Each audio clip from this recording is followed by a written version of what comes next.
Hello, everyone. A quick announcement before I take your questions. President Bush will welcome Portuguese Prime Minister José Sócrates to the White House on September 17, 2007. In the Prime Minister's dual role as Prime Minister and head of the European Union Presidency, President Bush looks forward to discussing a broad range of issues of shared interest, including Afghanistan, the Middle East, transatlantic relations, advancing peace and security in Afghanistan and the Middle East, ending genocide in Darfur, enhancing cooperation on international trade, counterterrorism, energy security, and climate change. The President welcomes the opportunity to discuss with the Prime Minister ways to build on our strong relations with the European Union under Portuguese leadership. Questions? Is the administration trying to get GAO to revise some of their assessments in their Iraq report? No, at this point, I don't think you talk about revising assessments, and the fact you've got a draft report that's been making its way around. The Pentagon has suggested that there are some factual, that believes it has some compelling facts that may bear on some of the conclusions that have been drawn, but it's my understanding that typically, I'll refer you back to the Pentagon on that, but the fact is that these are reports that get circulated around for comment, and apparently there were some comments. I talked to Jeff Morrell about it. I know he made some comments to the Pentagon press corps today. But, you know, they'll have to, obviously there are going to be people providing some factual input and some input into the report. And the administration or the White House is not very enthusiastic about this report. Is that correct? No, I don't say no. I think what we suggested is, number one, that the standard that is set by the legislation is to assess whether a benchmark has been met. Well, look, it's no secret that many of the benchmarks have not been met. What is significant is that there's progress toward a great number of them. Again, you're asking me at this point to make detailed comment on a draft report. I'm not going to do it. Let's wait and see what GAO has to report. It clearly has been leaked by some people who want to get some of the early thinking out, but we'll get a report next Tuesday, I think, and we'll be able to assume that the administration has an interest in making it appear better than the negative way in which it seems in the draft? No, I think the administration's interest is making sure that we get a full picture of what's going on in Iraq. And frankly, the people who are going to be best able to do that are the folks who live and work there every day, and that would be General Petraeus and Ambassador Crocker. There are a number of reports coming out. We have the NIE, obviously. There's the Jones Commission report. So there are a lot of reports. It's a season of reports. But we are certainly looking forward to hearing from the general who's in charge of overall operations and the ambassador who works there every day, the folks who have a real grasp of ground truth. All of these reports obviously are interesting. Democrats are saying that this GAO report basically shows that President Bush's Iraq strategy is not working. How do you respond to that? Why should they not view it that way? Well, number one, they ought to talk to the Democrats who've just come back from Iraq who said just the opposite. I mean, you've had Senator Durbin, Senator Levin. You had a number of key Democrats who have come back and talked about, Senator Biden even, suggesting that there have been, in fact, significant changes under the surge and there have been significant progress. Again, I would, if you take a look at what Congress has mandated for this report, it says, have you met these? Have you met them in full? Well, the answer is, you're going to find a lot of cases, of course they haven't met them. Now, the real question is, do you have progress in the right direction?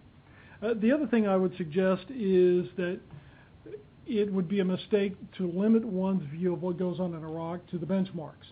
For instance, among the benchmarks are not the fact that Sunni Iraqis have in fact turned against al-Qaeda and have really opened up a front against al-Qaeda that is of enormous significance and also creates a possibility of greater political reconciliation in the long run as well.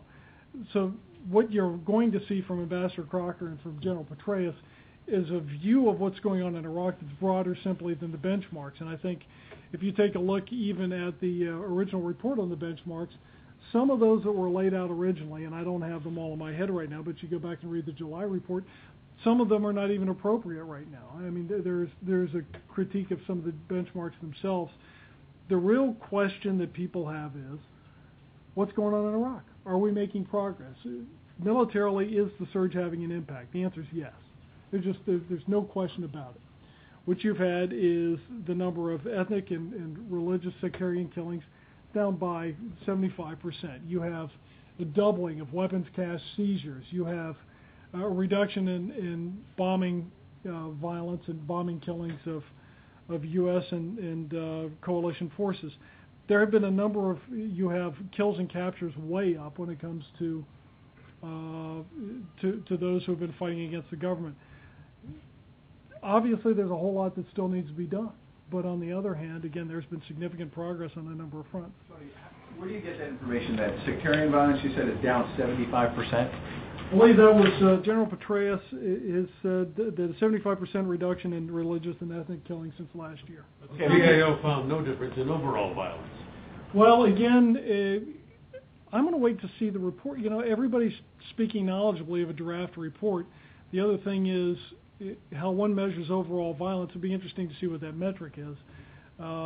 General Petraeus clearly has a different view of that. I would defer to him on that. A couple of days ago, the Washington Post reported that, you mentioned the NIE. They reported that when the NIE went around in draft form, General Petraeus saw it and didn't like some of the findings and succeeded in basically watering down what the spy agencies had come up with. What's the process like? Are you tinkering with these reports? No. Number one, you are saying that it's tinkering with the report when the man who's on the ground, who has the most direct experience, is in fact having factual input? No, this is... They talked to him for factual input earlier in the process. I'm talking about at the end of the process. Do you think your 16 spy agencies did this report without... 16 spy agencies? You're talking about intelligence agencies. Intelligence agencies. Well, Do you think that they did not... Do you think that they did not reach out to General Petraeus and other commanders earlier in the process, or you're saying that they just made it up on their own? Are you saying that General Petraeus was trying to doctor the report?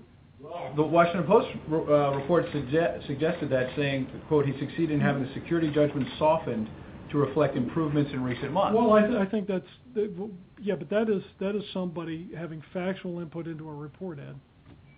Is it true you're not going to ask for any more money for this war? No. What is the president going to ask for? Well, he's going to wait until you get a report from the generals about what they think they need. 50 billion is... No, we're not. Look, it is premature to be talking figures at this juncture. Last year, we came up with an emergency supplemental, which we thought was going to be our best estimate. You continually revise those estimates based on the realities on the ground and the requirements of the forces, and we'll wait to hear what the generals on the ground have to say about it. At this juncture, I think you may recall last year, for instance, there was a whole lot of speculation within a wide range of possible figures that might be put forward in a supplemental. Let's just wait until the president has had an opportunity to hear from the people responsible. What more money is needed? I don't know. Are you worried that there's going to be an increase in attacks during September in an attempt to influence? It has always been a concern, and I mean the generals have made that clear for a long time, and it certainly is a concern. We hope it doesn't happen, but certainly people are aware that there's going to be an attempt to try to influence the domestic debate here in the United States, and using acts of violence is one of the means. Have you seen any evidence that that's been going on during the summer?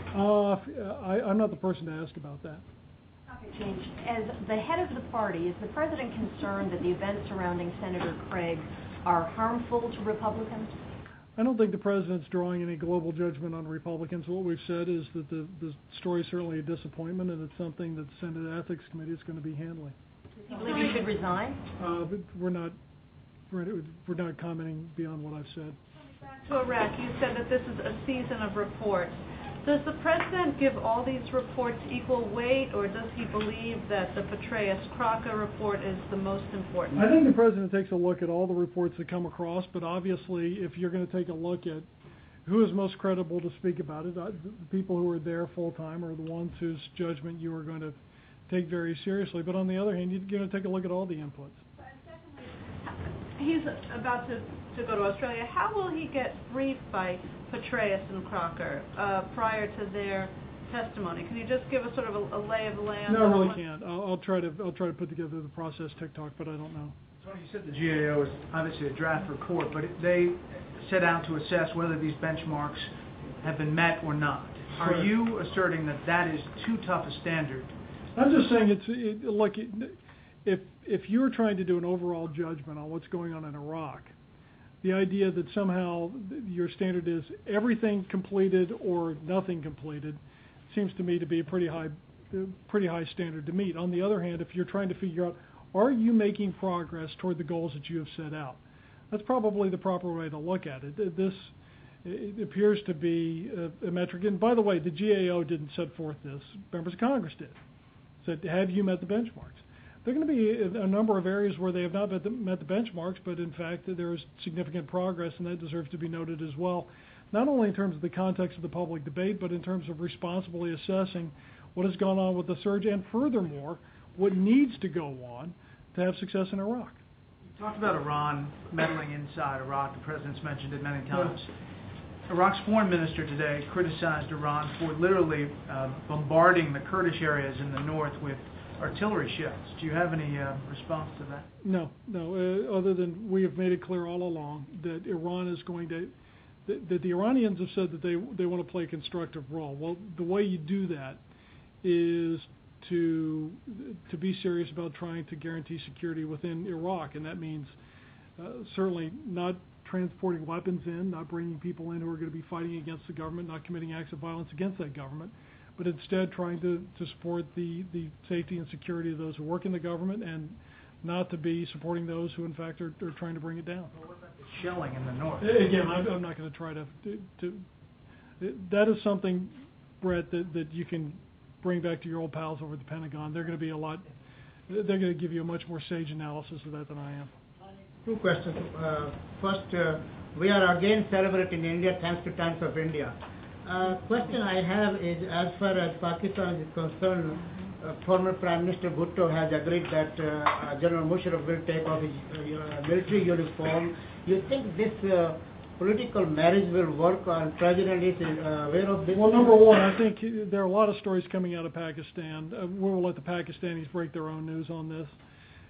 Secondly, what we've said all along is what Pakistan needs is a transparent election. We have a free and fair election conducted under transparent circumstances. Second, as far as Osama bin Laden is concerned, yesterday, Mr. J.J. Green of the WTOP... Well, that's a big change in topic. I'm sorry, go ahead. Sorry, yeah. Bin Laden, sorry. J.J. Green of the WTOP said that he was quoting a newspaper in Pakistan that Osama bin Laden was dead in 2005 because of kidney failures, but recent report was saying that Osama bin Laden is well and alive in Pakistan. Where do we stand on his well-being or death? Look, I'm not going to tell you what we know or don't know about bin Laden, but I thank you for passing on what occurred on WTOP yesterday. Is bin Laden on dialysis? I don't know.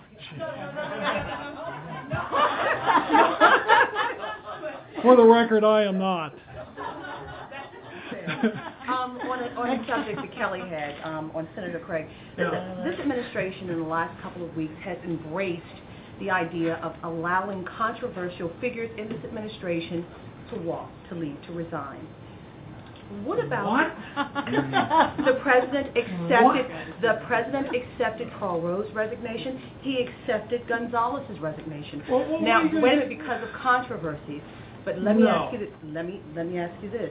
Do you think that this administration is viewing behind the walls that Craig should leave because it is not a good idea? Number one, I'm not going to make any further comment. Number one, I'm not going to make any further comment beyond what I have about Senator Craig's predicament. Number two, I'm not letting you get away with the quote, accepting Karl Rove because he's controversial. Karl is somebody who spent 14 years working for the president, and I think it is somebody who will continue to work for the president, speak out.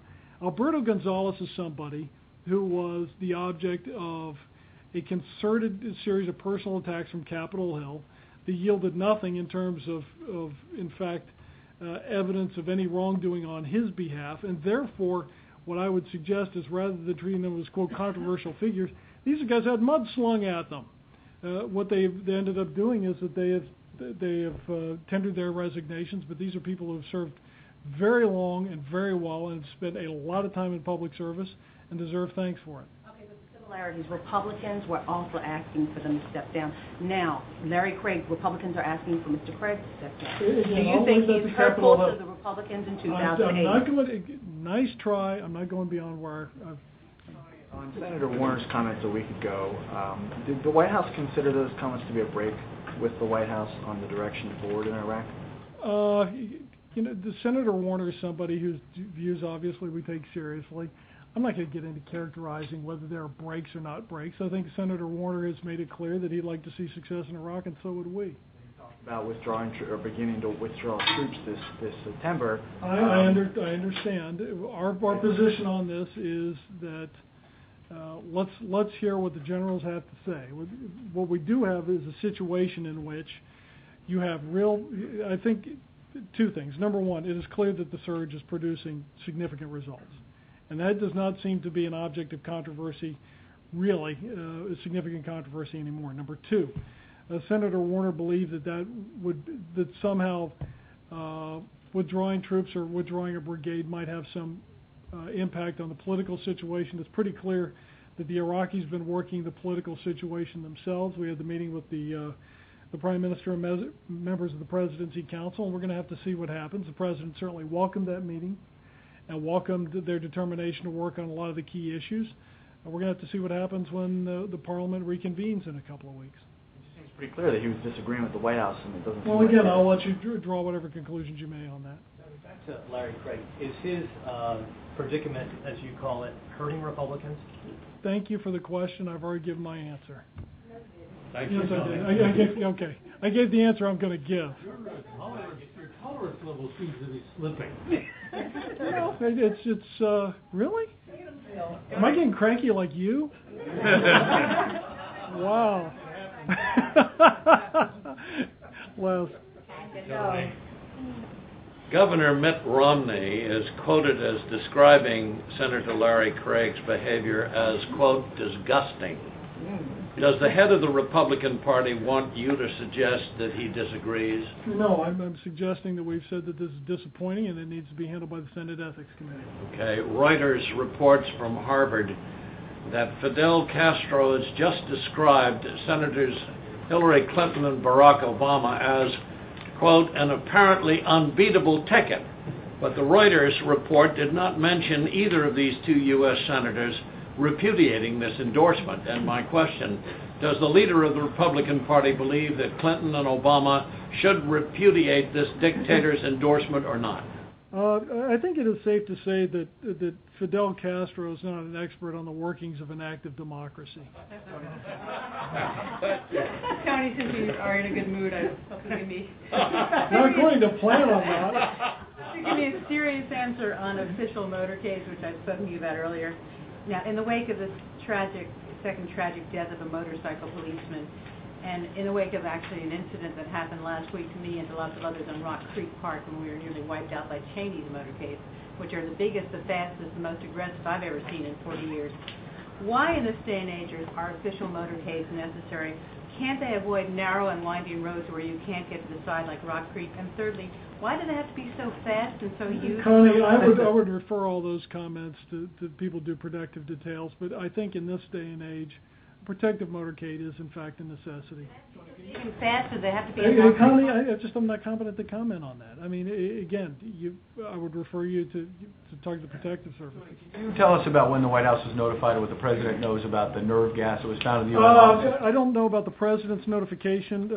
Here's what we do know. Apparently, last Friday, UNMOVIC staff members discovered in metal and glass containers within a plastic package what turned out to be chemical agents that were brought over as a result of UN weapons inspections during the UNMOVIC era. These items should not have ended up, obviously, at the New York offices. Normally, they would be transported to an appropriately equipped laboratory for analysis. I'm sure that there are going to be a lot of red-faced people over at the UN trying to just figure out how they got there. In any event, they've done some testing of the air. There's no danger to the folks involved.